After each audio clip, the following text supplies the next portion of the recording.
Fellow Camper by O'Donnell. I'm homeless. O'Donnell is my real name, the only one I've ever gone by. While I and a few others usually live deep in the gorge, the winter often drives us into the town looking for places to avoid freezing to death. We were in a really bad situation in 2020.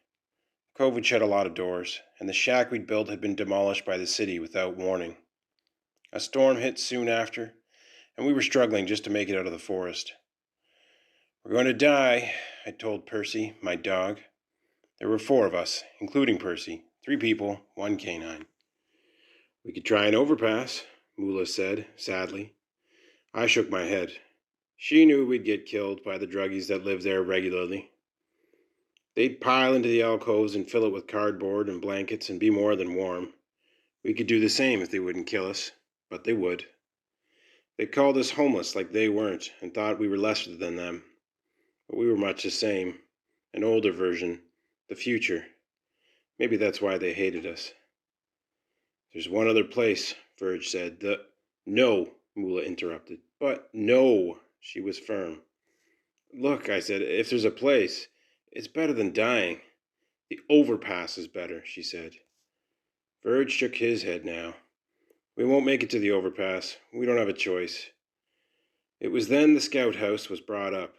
I didn't know about it at the time, except that nobody wanted to stay there. There were rumors about one of us dying there.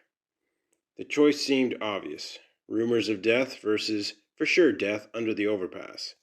Mula wasn't happy. But she came up with a plan. "When we get there, nobody talk. I'll get a fire going, and we get to sleep. If something happens, don't even look at it." The wind and the snow were so bad I barely heard her. I was carrying Percy above the accumulating snow line. Verge cleared the stoop and pulled open the door of the scout house. There was already a fire going, and a lone vagrant there. I knew him. "Corporal," I said. He looked up at us, unconcerned. He'd been a guest at our fire before, and never said much. I wasn't concerned. Mula gave me a dirty look anyway. Verge closed the door, and sat at the fire for a breather. I still had whiskey, and Verge had vodka. We passed around the bottles. As usual, the corporal passed it along without indulging. Interesting guy. We were hungry, too, and I had some chips and crackers, enough for all. The corporal didn't take any of that either, though. I fed Percy his kibble.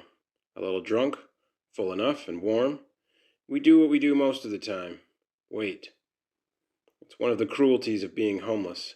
Endless waiting, often in isolation. It felt good to be amongst friends. Sleep eluded us. I blamed the wind beating the plywood walls and howling right through the holes in the shattered windows. I thought about putting a plastic bag over them to keep in more heat. But when I stood up to get around to it, Percy began to growl. "You didn't say anyone else was here," Mula accused the corporal. His eyes shifted to her, and then I saw him do something he'd never done before. He smiled. Just a little. A small, tiny curve to his lips.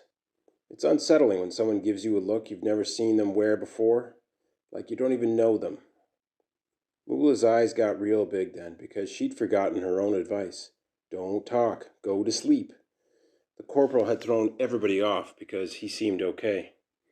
But not okay was the figure coming down the steps.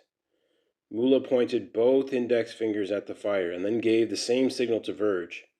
We stared at the embers and listened to the heavy steps of the newcomer. Percy growled and showed teeth, but backed away under the blanket bed I'd made for him. The air became warmer and humid. We all began to sweat. I couldn't stop my eyes from sneaking peeks. The figure was huge. They had to be 7 feet at least, but not skinny either like those basketball players you sometimes see. Their body was thick and proportioned. Big shadow hands rested on the corporal's back, and he closed his eyes. "I will make you fishers of men," the corporal said. I don't think I'd ever heard him speak before then. I still haven't now that I think about it. "Don't talk," Mula said quietly. "Go to sleep." She put her head on her pack and pulled her sheet over her face, and Verge did much the same. The stranger's hand grasped the corporal under the chin. At first, I thought he wore some kind of glove.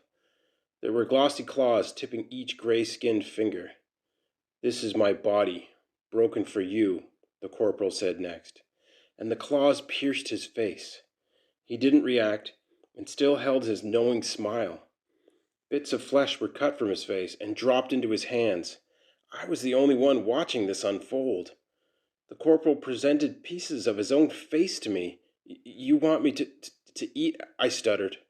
Suddenly a blanket was roughly thrown and pulled down over my head. I stood up and threw my assailant off. Mula screamed as she rolled through the embers. "No, God, no," I said as Verge began to scream. I got the blanket off and realized, too late, Mula had been trying to help me. The corporal and his friend were nowhere in sight. My friend was on fire. I took the blanket and covered her, dousing the blaze. We got lucky it was only her clothes and some of her hair that got singed. She was pretty pissed off, though, and shook me by my shoulders. "We sleep now." "Mula, no talking," she cut me off. She looked around and up to the dark ceiling. "It isn't gone. Go to sleep." That, of course, was impossible. I just lay there under my blanket until morning. I didn't see the corporal again for a long time, and kind of assumed we got poisoned by something in our liquor, or maybe by him, causing a hallucination. Mula died in her sleep a few weeks later. Verge and I buried her and vowed to try another social program. It took a long time, but we got a place together and some jobs.